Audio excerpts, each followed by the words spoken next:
Al fin viernes, compañeras y compañeros, otro viernes más haciendo el programa por Zoom. Guillermo está de vacaciones, por suerte, sigue descansando, y Radio Caput también está de vacaciones.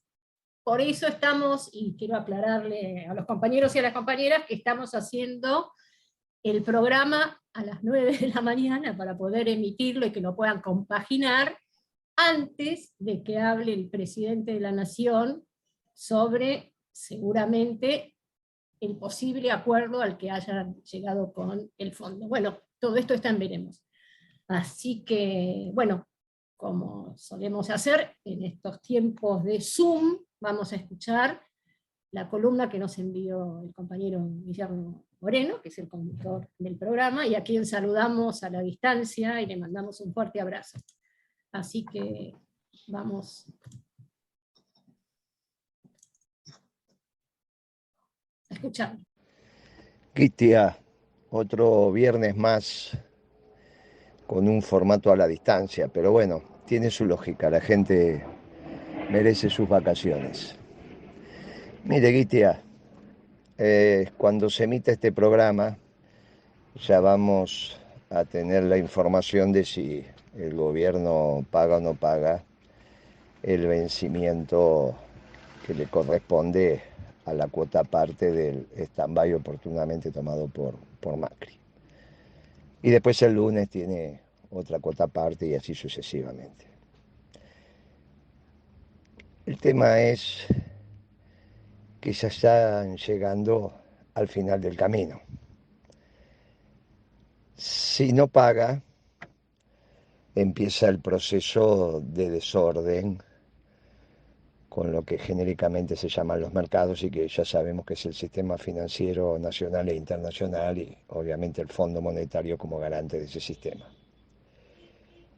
Y si paga, las reservas ya prácticamente desaparecieron.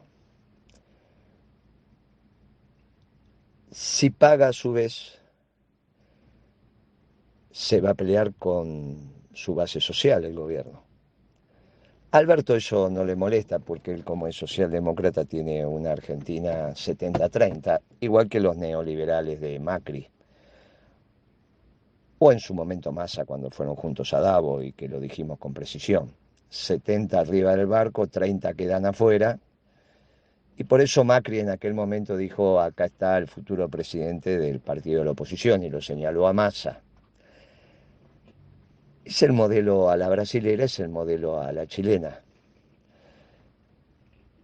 Que como pequeño paréntesis le digo, lo habíamos dicho, que la política económica de Boric iba a ser una continuidad. Tanta continuidad es de la política de Piñera que eligió el presidente del Banco Central actual de Piñera para que sea su ministro de Economía. Son lo mismo. Los socialdemócratas y los neoliberales son lo mismo, lo venimos diciendo desde hace mucho tiempo. Alberto tiene ese esquema socialdemócrata para la Argentina 70-30, para Chile 60-40, para Brasil 60-40. Eso depende de la riqueza de cada uno, la potencialidad económica de cada uno de los países. Argentina no necesita poner 40% fuera del barco. Con que haya un 30% de pobreza estructural, las cuentas macroeconómicas le cierran. Claro, nosotros en ese momento, allá en el fin del 2015, principio del 16, para evitar eso, lanzamos la afiliación masiva al Partido Justicialista, que fue un éxito. Y con eso frenamos esa ofensiva. Al punto que Massa oportunamente se presentó y dijo: me equivoqué en ir a Davos con Macri, me equivoqué, listo. Pero bueno, ese es el modelo de fondo. Y es el modelo de Alberto Fernández también. ¿Y puede ser una Argentina gobernable? Sí. Claro que no va a ser una Argentina peronista, porque ese 30% de pobreza se consigue cercenando la posibilidad de una Argentina industrial. Que esto a su vez, conceptualmente cierra con que la industria es dependiente de las divisas y por lo tanto, achicando el vector de demanda de divisas que genera la industria, las cuentas cierran para el 70%. Claro que ese 30% que queda afuera es todo peronista, o la mayoría. Y entonces, y bueno, si el peronismo vino para incluir, no para excluir. Bueno, Moreno, pero no alcanza la Argentina para todos. Algunos movimientos sociales también lo dicen, no alcanza para todos. Bueno, nosotros orgullosamente peronistas seguimos diciendo que alcanza para todos y que no vamos a cejar en la defensa de la industria nacional y de una Argentina integrada con una tasa de desocupación mínima que solo se consigue con una Argentina industrial. Obviamente que necesitamos también los frutos del campo, los frutos del mar, la minería, todo sustentable desde ya, necesitamos los servicios, necesitamos el turismo, pero necesitamos una economía con todos los segmentos que la integran funcionando a plena. Como ya lo hicimos en la década ganada, desde el choripanero en la cancha de fútbol hasta el grupo económico más importante ganaba plata. Esa es la Argentina que uno quiere, pero no es la de Alberto. Ellos dicen que esa Argentina no es posible y la ecuación que encuentran es sacrificar la industria para obtener las divisas en el comercio exterior que le permita honrar los compromisos. Y nosotros decimos exactamente al revés, administremos el comercio, tengamos un tipo de cambio competitivo, pongamos las retenciones al máximo y que el arreglo con el fondo lo paguen los dueños de la tierra, de la pampa húmedo, mediante una ley de alquileres y a su vez pongamos la energía en función de los costos y va a ver cómo el litro de gasoil va a estar a 60 centavos de dólar. ¿De qué dólar? Del dólar de exportación de los productores de la pampa húmeda. Y entonces el pato de la boda y son los terratenientes. Usted sabe que están saliendo los nuevos contratos de arrendamiento para el 22. El piso ahora es 40% de la producción. 40% de la producción. Algunas tierras muy buenas el 42%. Cuando yo hice los números era el 33%. Ahora ya están en el 40% de promedio y en algunas tierras buenas el 42%. Estoy hablando de la zona núcleo de la pampa húmeda. Cuando yo hice el cálculo y quedaban 7.000, 7.500 millones de dólares, mire, la soja estaba a 333, ahora está cerca de 500. Claro, por eso aumentaron el alquiler.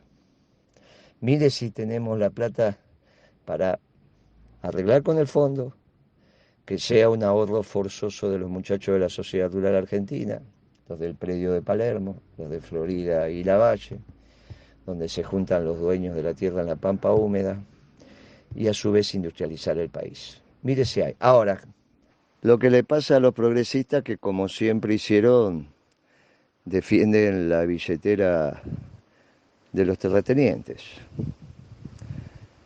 Mire, por izquierda o por derecha, se vuelve a juntar la Unión Democrática en contra del peronismo. Lo que pasa es que por primera vez el peronismo ha sido intrusado en sus máximas autoridades por el pensamiento socialdemócrata. Nunca la tuvieron tan fácil.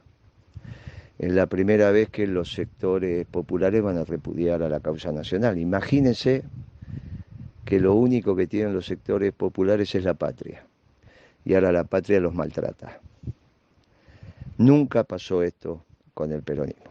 Por eso nuestra obligación es la que es. Ahora más que nunca, levantar las banderas de una patria justa, de una patria libre, de una patria soberana, con el resto de los pueblos y las patrias del mundo, como enseña su santidad. Ningún pueblo, siendo sojuzgado por otro pueblo, ningún pueblo desapareciendo en su acervo cultural, ningún pueblo no sintiéndose dueño del presente y del futuro porque tiene un pasado común. Este es nuestro trabajo. Es difícil, sí, Guitia, es muy difícil. que la correlación de fuerza, que esto, que aquello. Nosotros siempre hicimos política haciendo lo que hay que hacer. Por eso siempre le pusimos el pecho a la bala. Nos tocará otra vez, Guitia. ¿Qué va a ser? Así es el destino. Y finalmente sabremos en el último segundo que dimos el buen combate. Hasta la próxima. Nos sigue tocando, Moreno. Nos sigue tocando. Y acá estamos de pie, con la doctrina peronista y las banderas bien altas. Contundente, picante y movilizadora la columna de Guillermo de hoy, muy apropiada, por cierto. Retoma temas que nosotros venimos planteando, los profundiza, incluso Pimpi, lo que charlábamos en el programa del viernes pasado, cuando hablábamos de esto de la pobreza estructural necesaria para estos modelos que se están gestando y que se empezaron a gestar en nuestro país desde el 2014, por lo pronto, o por lo menos. Hay un tema que, digamos, hay una imagen que Guillermo planteó en un programa de radio que me pareció buena, muy apropiada para dar el pie después para escuchar, Pablo, tus aportes sobre este momento en particular, que él tiene la metáfora de la mesa de la globalización, ¿sí? La mesa de la globalización, la mesa del consenso de Washington, agregaría yo. En esa mesa, y siguiendo las viejas categorías, por izquierda entra la progresía socialdemócrata, siguiendo las viejas categorías que hoy en día están en cuestión también, y por derecha entran los neoliberales, pero todos se sientan a la misma mesa, que es esa mesa de la globalización, del consenso de Washington, y es esta mesa que además está generando las condiciones para este modelo de Argentina que cercena a la industria nacional. Es una mesa que es atendida por los mismos mozos y tiene el mismo menú. Así que, bueno, Pablo, te escuchamos con mucha atención. Bueno, gracias. Como siempre, Guillermo, muy acertado en sus comentarios. Estaban hablando de pobreza estructural. ¿Sabés qué? Hay otra pobreza estructural que hoy se siente mucho y tiene una gran influencia, que es la pobreza intelectual. Y es estructural porque esa pobreza intelectual responde a ideologías perimidas. La pobreza intelectual, ¿por qué pobreza intelectual? Vamos a cerrar con el fondo. Ya lo dijimos las últimas veces. Si no se cierra con el fondo, la debacle financiera, el tsunami financiero arrastra al gobierno. Como decía bien Guillermo, cuanto más te alejas del fondo, más te acercas a la Asamblea Legislativa. Mirándolo desde otro ángulo, ese tsunami financiero, si no cerrás con el fondo, se lleva puesto al gobierno. Entonces, no hay suicidas en política. Entonces yo creo que sí va a haber un acuerdo con el fondo. También es importante mirarlo un poquitito subiendo, a ver qué es lo que está pasando, a tomar un poco de distancia hacia arriba. Entonces surge, ¿qué discutió el gobierno con el fondo durante 2 años y medio? Por favor, ¿qué discutió? Ahora, algunos voceros del gobierno, digamos, off the record, dicen, bueno, la discusión estaba en céntimos, en centésimas del ajuste fiscal. Exactamente. Está bien. Es que no se discutió la ideología del acuerdo que propugna el Fondo Monetario, porque se comparte esa ideología. Esa mesa de la globalización que vos dijiste, que a la izquierda vos tenés la progresía, a la derecha el neoliberalismo, está comandada por el fondo. En la mesa de la globalización aparece el Fondo Monetario Internacional. ¿Eso qué quiere decir? ¿Que tenemos que romper con el fondo? No. El mundo está preparado para que un país independiente como el nuestro pueda presentar un plan económico que supere la ideología del fondo, que supere esa ideología socialdemócrata, neoliberal, que enriquezca la intelectualidad y a través de ese enriquecimiento encontremos la solución.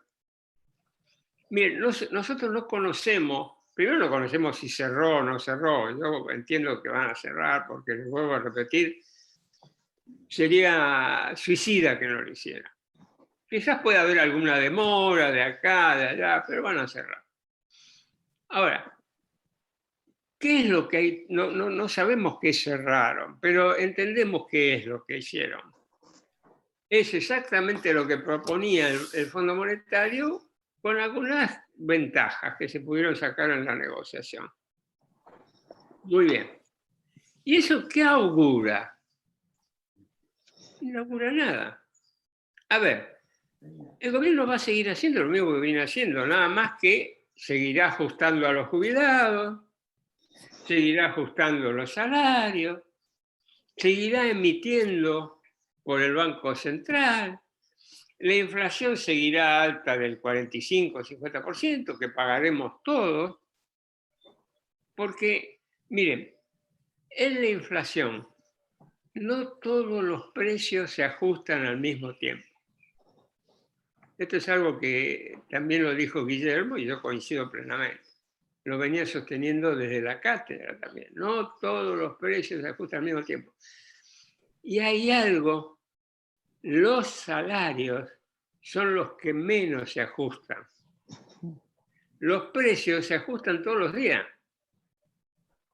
pero los salarios se ajustan al bimestre, al trimestre, más todavía el de los jubilados. Pero está claro que con ese nivel de inflación que se está diciendo que vamos a tener 40 o 50%, los que salen perdiendo son los asalariados, los jubilados. De ahí salen los recursos, en principio, para adecuarse a esta reducción del déficit que seguramente se va a pactar. Mire, cuando tengamos el acuerdo, hay dos puntos claves que me gustaría que ustedes lo tomen para ver si verdaderamente se ha roto la dependencia ideológica o no se rompió la independencia ideológica. Primero, que hay una reforma del Banco Central. ¿Y por qué? A ver, esto que paga 150.000 millones de pesos que paga el Banco Central todos los meses, ¿a quién se los paga? A los bancos. ¿Los bancos están protestando por eso? ¿Ustedes vieron alguna protesta de los bancos que digan, no, nosotros queremos cobrar estos? ¿Quiénes se van a protestar? Sí. Por favor, miren. O sea, ¿quién se beneficia de esta situación del Banco Central y de la no solución a este problema? El Estado financiero. Y si en el acuerdo con el fondo no aparece una reforma, no va a aparecer, pues ya tenemos, ¿cómo podemos decirlo? Ya le vemos una de las patas al perro. ¿Quién se va a beneficiar? El sistema financiero.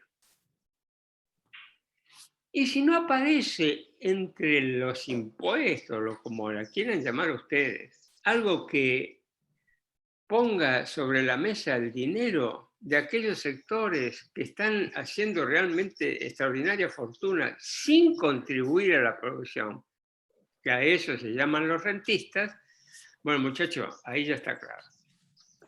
Ahí tenemos la pobreza intelectual, ahí tenemos la mesa de la globalización que dijiste, Gitia, que ¿quién es la mesa de la globalización? La socialdemocracia, el neoliberalismo, pero el Fondo Monetario Internacional, los burócratas del Fondo Monetario Internacional. Esperemos, pero si no se cierra el tsunami financiero y adiós gobierno. Si se cierra, por lo que sabemos, todo va a seguir igual o peor. Así es, Pablo. El contexto de la coyuntura es harto compleja y complicada.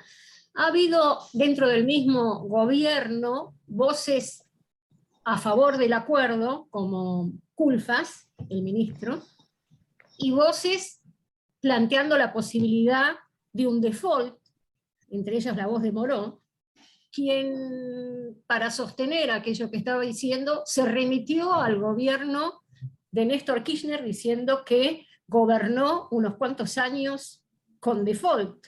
Vea, vos que venís, Hola. corazón, haciendo estas columnas tan maravillosas y tan importantes que tienen que ver con la recuperación de la memoria histórica reciente, me parece que nos podés aportar mucho sobre este tema. Sí, la verdad que, bueno, sí, te agradezco y la verdad que yo también fue muy importante para la militancia hacer esta recuperación histórica.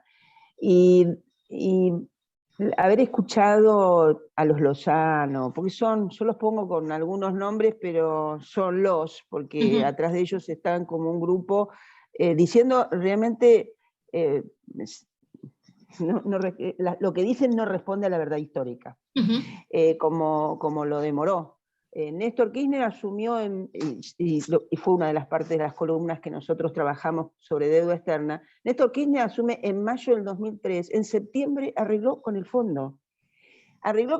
El país estaba en default, porque era un default que se había generado y se había determinado en el 2001. Estaba en default, pero no con el Fondo Monetario. Nunca hubo default con el Fondo Monetario. Es necesario reiterarlo todas las veces que haga falta, porque el nivel de confusión que generan estas declaraciones es tremendo, es tremendo.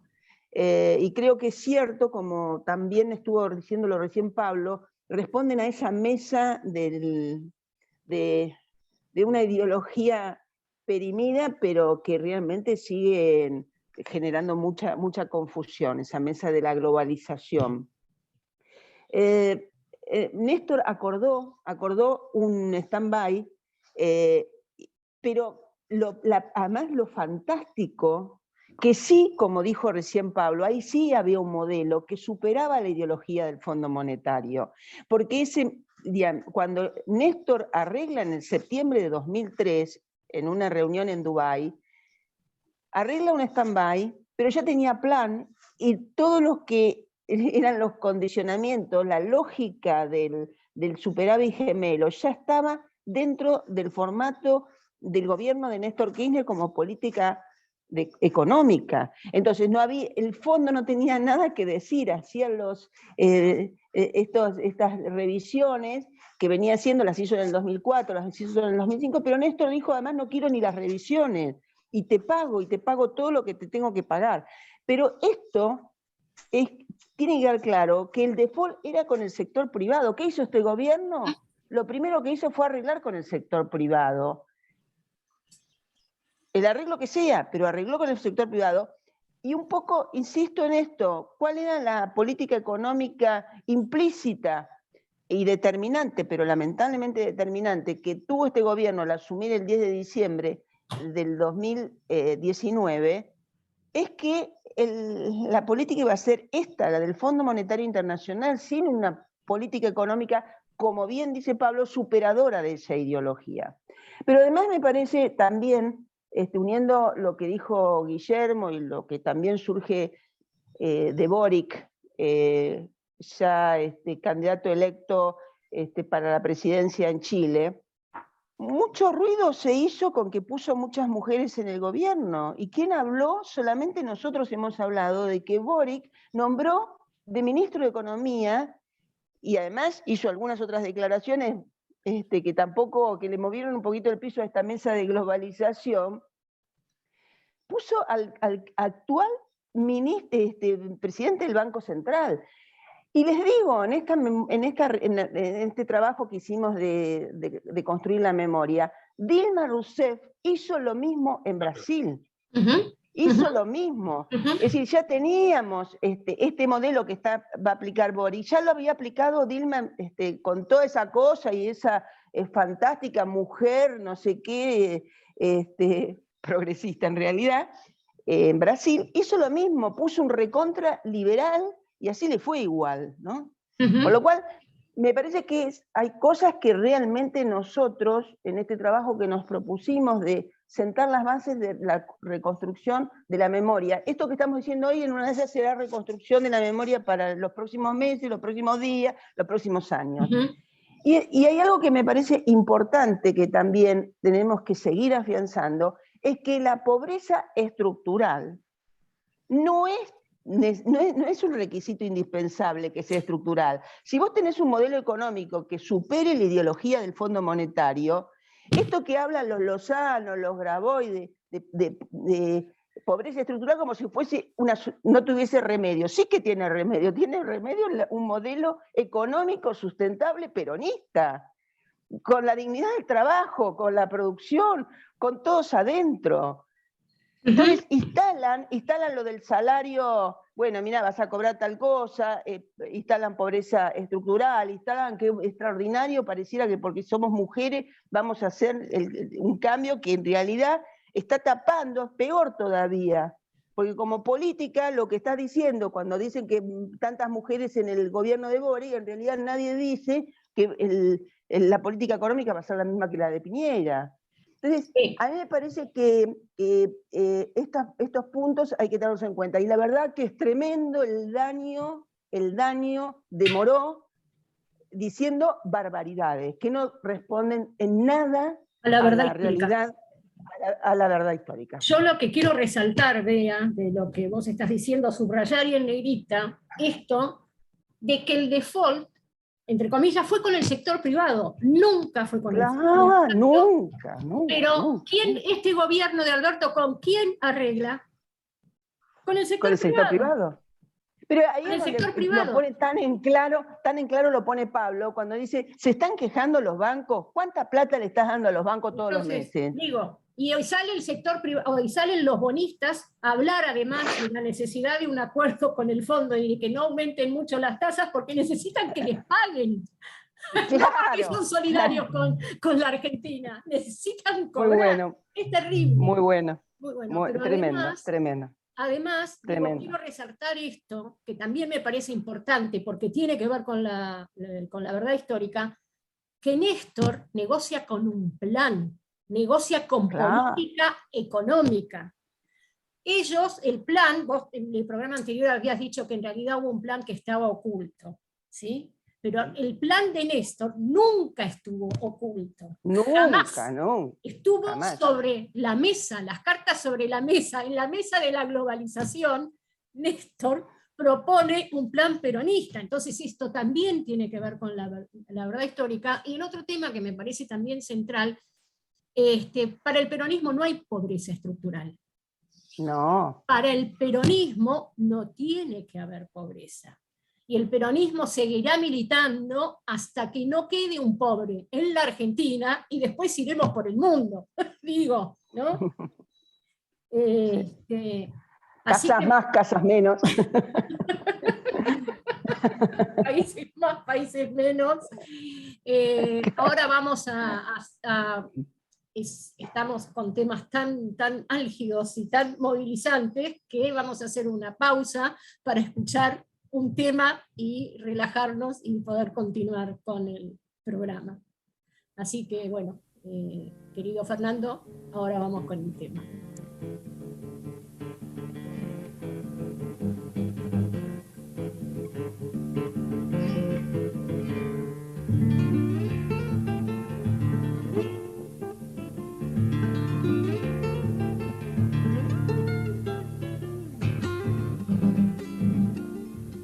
Hace tiempo y buscando por ahí una chacarera, allá en los montes que hay en mi pago, campo afuera, campos de la Rudita. Continuando con el programa de hoy, viernes 28 de enero, el último que vamos a hacer por Zoom por este tiempo, volveremos presencial, esta vez sí, el viernes que viene a la radio. Nos parecía pertinente escuchar en el programa de hoy el audio de la charla, la larga charla y profunda charla que dio el Papa Francisco a los diplomáticos a nivel internacional el 10 de enero, en el cual toca esto de los organismos de crédito, no de crédito, los organismos multilaterales, y lo vincula con la cultura de la cancelación, que incluso nosotros lo podemos llegar a vincular con la cultura del descarte, de la cual también habla el Papa Francisco. Pero escuchemos la propia voz del Papa.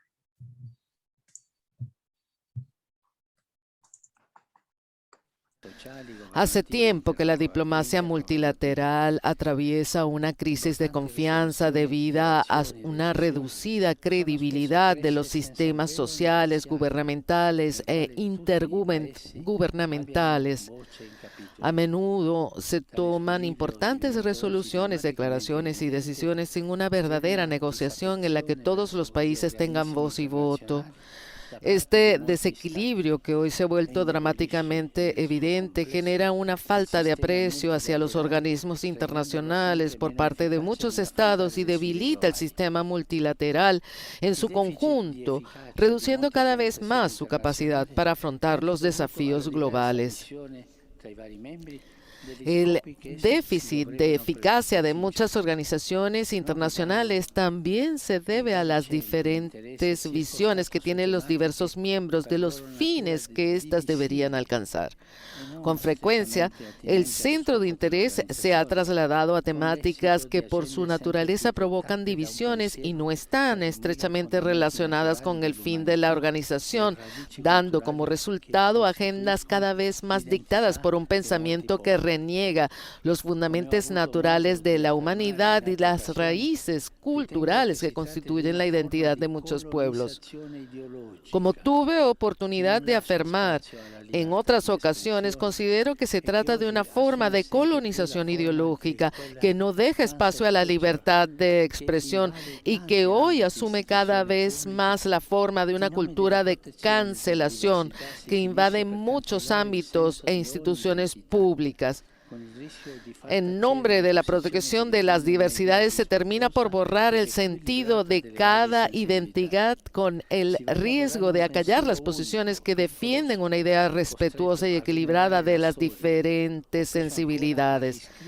Se está elaborando un pensamiento único obligado a renegar la historia o peor aún a reescribirla en base a categorías contemporáneas, mientras que toda situación histórica debe interpretarse según la hermenéutica de la época. Bueno, en realidad es la voz del Papa traducida simultáneamente, obviamente, se escucha detrás la voz del Papa. Pimpi, nosotros veníamos hablando de esto también en el programa anterior, sobre este fundamentalismo progresista, podríamos llamarlo de alguna manera, que el Papa retoma desde la cultura de la cancelación. Es imperdible todo el texto del Papa, todo, es impresionante, porque toda la reflexión respecto de que tanto hablar de la diversidad y de cuidar la diversidad y la minoría es negar la mayoría, negar la identidad, de negar a los pueblos, de negar a la cultura.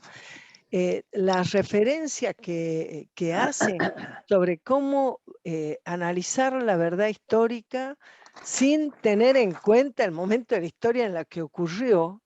Yo digo, mirá qué pertinente es respecto a la discusión con los pueblos que se llaman originarios y que ya todos sabemos que en realidad ni siquiera necesariamente son originarios, porque en algunos casos llegaron para, digamos, y aplastaron a los pueblos que antes eran originarios de ese lugar. O sea, tanto de estudiar eso, ni siquiera sabemos, ¿no? Siempre me acuerdo que cuando fui a México, en el Distrito Federal, donde está el Zócalo, primero estuvieron los mayas. En ese mismo lugar vinieron los aztecas e hicieron sus templos encima de los mayas, porque impusieron la cultura digamos, y se integraron y se impusieron. Y después vinieron los españoles y ahí hicieron la catedral. O sea, decir, ¿cuáles son los pueblos originarios? Son los aztecas y no, son los mayas, y quién sabe qué habría antes de los mayas. En fin, lo que te quiero decir, cada vez que yo escucho que la discusión sobre el tema de las comunidades mapuches, que como toda comunidad merece el respeto, la consideración, el lugar, y la legislación va dándole su lugar, pero no una mirada como si fuera una nación aparte, o digamos, denostar a Roca sin pensar que nosotros tendríamos a los ingleses o a los chilenos en la Patagonia. Pero bueno, ese era el proyecto también de, ¿verdad? de la Buenos Aires sin los 13 ranchos. Ese proyecto de una Argentina que fuera como Uruguay hoy, para unos cuantos, qué sé yo, eso era un proyecto. Ahora, ese proyecto se convirtió en la nación argentina, entre otras cosas, por la generación del 80, con todo lo que vos puedas discutir de si ese modelo nacional era el no sé qué o el no sé cuánto o el más o menos, pero cuando se dice, bueno, cuando los patricios dejaron de ser patricios para ser oligarcas, que me encanta cómo siempre, Pablo, explicas el tema. Vos es que me encanta eso, no sé, cuando vos explicas el asunto de que ir sobre la renta, que no aporta a la producción, ¿por qué la diferencia entre esa más explícita o menos explícita posición que promueve el gobierno de Alberto Fernández contra los ricos, de esa cosa resentida contra los ricos, y no profunda para terminar con el parasitismo de la oligarquía? Que es la enorme diferencia, ¿no? Y sobre el tema finalmente de la cancelación, y como vos decías, Adri, del descarte, que lo empezó, que fue tan extraordinario cuando el Papa desde el principio de su gobierno dijo que se refirió a que el Mediterráneo era una tumba, ¿no? Donde se estaba descartando a los pueblos. Y como hoy explica que con cierta generosidad hacia los organismos internacionales, digamos, multitud y qué sé yo, cierta generosidad, porque vamos a decir, cuando esos organismos fueron, no me gusta verme, porque se me pone los pelos así y me distrae, perdone. Es la humedad, Pimpi. Me voy a poner así. Es la humedad. Cuando, yo no sé si alguna vez fueron Te queda útiles. bien, Pimpi, te queda Gracias, gracias, Pablo. Un varón aquí para que ella haga No, también un te digo, piropo. Pimpi, que te queda bien, como mujer. Como mujer, que me gusta hacerlo además. Claro, si alguna vez esos organismos pudieron servirle de algo a la construcción de un mundo más equitativo, ¿no? Y por supuesto, como que uno va viendo que eso cada vez se exacerba más, que esta globalización que termina siendo criminal para los pueblos. Y entonces, él, desde ese tiempo, el Papa Francisco se refirió al descarte sobre los seres humanos, que en cada plano y en cada debate vuelve a aparecer. Y cuando aparece esta historia de la cancelación, y es increíble porque se ha instalado entre los jóvenes en las escuelas, visto que se habla del el bullying o de, bueno, no importa, entendemos bien que el bullying es ese acoso que se hace entre los alumnos y que segregan a un chico. Nosotros también hemos conocido sobre eso en nuestra época, no es que, ay, nosotros, que éramos todos angelitos, no. Nosotros también teníamos nuestras buenas maldades, pero creo que la enorme diferencia, ¿sabes cuál es? Nosotros éramos jóvenes y hacíamos maldad, y nuestros viejos nos ponían en vereda. No es que nuestros viejos venían a decirle al chico que estaba siendo, o la chica que estaba siendo segregada, que se joda. Nos decían a nosotros que esa conducta no correspondía, que el respeto, el aprecio, el afecto, la construcción de un espacio compartido era lo que correspondía. Y entonces, de nuevo, lo que está fallando es el mundo de los adultos y no el de los chicos. Porque los chicos cancelan, porque los adultos se lo están permitiendo, porque no miran lo que hacen, porque no saben qué ven en TikTok, en cada uno de las redes sociales, porque no se enteran de qué pasa en la escuela, porque los maestros tal vez tampoco se dan cuenta, o no ven, o no se fijan, o quién sabe, piensan que no es su tarea decir que algo está bien o está mal, tal vez ellos ya tienen dudas si el bien y el mal existen, es decir, estamos en un quilombo que lo vemos muy reflejado ahí y vemos peligrosamente lo que eso significa. Y me va a gustar que en algún momento, no sé si en el programa o algo, me gustaría que nosotros hablemos sobre lo que significa que Cristina Fernández Kirchner siga siendo tan atractiva, porque obviamente que destaca frente a toda una dirigencia de la mediocridad, como se ha referido ahí hace un rato Pablo, o dañina, como se ha referido la Beatriz recién, cuando ha dicho que las mentiras históricas tanto daño hacen. Pero yo digo, siendo que ella destaca en lo individual, ¿cómo evaluamos cuánto daño hace al ponerse en una posición de conducción? ¿Cuánto daño hace ser atractiva para una juventud que entonces se enamora de su porte, de sus palabras, de su verborragia, pero no puede dimensionar que sí existe el bien, sí existe el mal, sí existe el daño, sí existe lo que corresponde hacer, las responsabilidades que acompañan a los derechos, ¿no? A mí me preocupa un poco, digamos, retomando lo que vos estás planteando de Cristina y la dirigencia actual, que están leyendo un mundo que ya fue. La lectura que hacen de las relaciones internacionales, de lo que acontece en nuestro país, es una lectura que tiene la mirada de los 70, de los 80, pero no tiene la mirada actual. No mira en profundidad lo que aconteció en los últimos años a escala internacional y a escala nacional, en las relaciones, en las políticas y en las miradas. Siguen viendo la conspiración, siguen viendo el rol de Estados Unidos en un momento histórico que este rol cambió Estados Unidos hoy. Siguen mirando a Rusia y a China con las miradas de los 70. Digo que esto me parece muy peligroso, porque entonces a veces nosotros decimos, parece una estudiantina. Sí, la estudiantina, digamos, que tiraba consignas, pero se quedaron con las consignas viejas. No dan cuenta del país y del mundo actual. Y retomando lo que decía el Papa, también me parece muy importante remarcar esto de, él dice, se está elaborando un pensamiento único, peligroso, que reniega de la historia y la reescribe en base a categorías contemporáneas, y él dice que hay que tener en cuenta la hermenéutica de cada época. Esto puede llegar al absurdo, tal, por ejemplo, el arte en sus distintas expresiones, la literatura, la música, la pintura. El arte da cuenta de un momento histórico, ¿sí? Da cuenta de un momento histórico desde una mirada complaciente o desde una mirada crítica, porque, digamos, la esencia del arte muchas veces es poner en cuestión el status quo. Da cuenta de un momento histórico.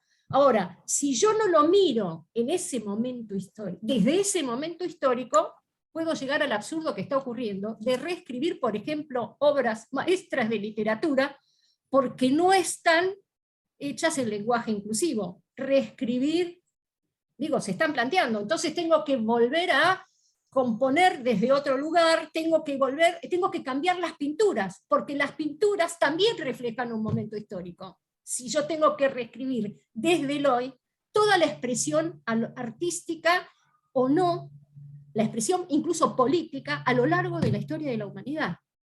Ojo que eso tiene un repropósito.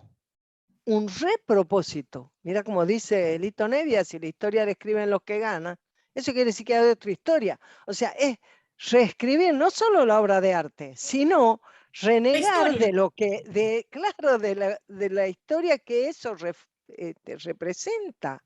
Es para que nos olvidemos, para que no exista. Bueno, Siempre pienso que costó 50 años que por primera vez en la Casa Rosada se hable, y poco, porque se la hizo hablar a la Estela de Carlotto sobre los bombardeos en la Plaza de Mayo. ujú. Tremendo, 50 años, compañero, 50 años. Y se habló poco. Sí, ya estamos llegando al... Antes que entonces, perdón, pero No, Pim, dale, dale, antes dale. de que lleguemos al final, quiero decir que ayer tuvimos una triste noticia. Como en general son las muertes, son tristes para las personas allegadas, para las personas queridas. Y en algunos casos, cuando la persona que ha fallecido, por más que en una mirada trascendente uno piense que para esa persona es un paso a la inmortalidad, es un paso a una situación superior, para los que quedamos aquí es una pérdida, ¿verdad? Es una pérdida. Y ayer nos dejó Julián Licastro. Julián fue un compañerazo del peronismo, de todo el proceso de la historia, por muchísimas razones, por pensamiento nacional, por pertenencia al ejército, por haber sufrido la persecución por peronista, por proximidad con Perón, por contundencia, por compañero, tal vez simplemente por compañero. Ujú. Así que si a ustedes les parece, nosotros abrazamos a su familia, a sus seres Sí. queridos y sobre todo a todos los compañeros peronistas que nos hemos acongojado ayer cuando supimos que partió Julián. Sí, nuestro recuerdo y nuestro reconocimiento a Julián, y aprovecho, ya que estamos con reconocimiento y homenajes, a recordar que ayer fue ayer 27 de enero, fue el Día Internacional de Conmemoración del Holocausto, que refiere, digamos, toma como hito ese 27 de enero de 1945, cuando el ejército soviético recupera ese terrible campo de concentración que fue símbolo, ¿no?, de lo que hicieron con el pueblo judío, y no solamente con el pueblo judío, que fue Auschwitz. Así que nuestro reconocimiento también vaya en esa dirección. Y bueno, nos queda el cierre, así que Pablo, Bea y Pimpi. Si me permitís, muy cortito. Primero les agradezco el programa, porque a mí, en lo personal, y espero que a todos los que lo estén escuchando, le haya resultado tan enriquecedor como a mí. Y quiero puntualizar algo que vos dijiste en alguna de tus conclusiones, Adriana, que tiene que ver cuál es la mirada. Hoy la mirada de China, inclusive. Me parece que es importante puntualizar, porque China, ¿cuál fue la posición de China en Davos, cuando precisamente, tratando de cerrar todo, cuando Macri va a Davos con Massa proponiéndolo como presidente del PJ, China tenía justamente una mirada donde teníamos que abrir todos los mercados porque había que abrirlos a favor de China. Entonces, ¿cuál es la mirada de China hoy? Me pareció muy, muy rico eso que puntualizaste, y me pareció que había que darle este contexto. Fantástico. ¿Y qué esperamos de China, no? ¿Qué Claro, esperamos claro. de China? Que venga Que a nos siga, salvarnos que nos siga comprando poroto de soja. Pablo, tremendo. Bueno, nada que agregar, me parece que está todo dicho, esperemos, y bueno, el próximo programa vamos a tener material suficiente para divertirnos un rato. Sí, tristes. Nunca es triste la verdad. Nunca es triste la no verdad. pero tiene remedio, ¿eh? Seguimos tiene pensando remedio. que tiene remedio. Tiene remedio. Pimpi. Eso te iba a decir. Y seguimos firmes, los compañeros están organizando el tema de invitar a la gente a jugar al ajedrez en Parque Patricio los domingos. Los otros compañeros de unidades básicas están armando otras presencias de Guillermo en plaza. El jueves que viene va a estar en Lanús. Y la verdad que seguimos en la calle, de pie, como ha dicho la Adriana desde el principio, y yo como la vea también quiero agradecer. Siempre aprendo algo y espero que no se me olvide rápido de lo que los compañeros exponen aquí. Un abrazo. Un abrazo. Bueno, hago nuestra despedida de cierre agradeciendo en principio a nuestras y a nuestros oyentes, agradeciendo al equipo de Radio Caput, agradeciendo a Fernando Molgaray, nuestro productor que está siempre firme y al pie del cañón, saludando especialmente a Guillermo, y digamos, nos volvemos a reencontrar de manera presencial el próximo viernes, y que tengan todas y todos un excelente fin de semana. Hasta el próximo viernes, compañeras y compañeros. Chao. Chao. Chao. Chao.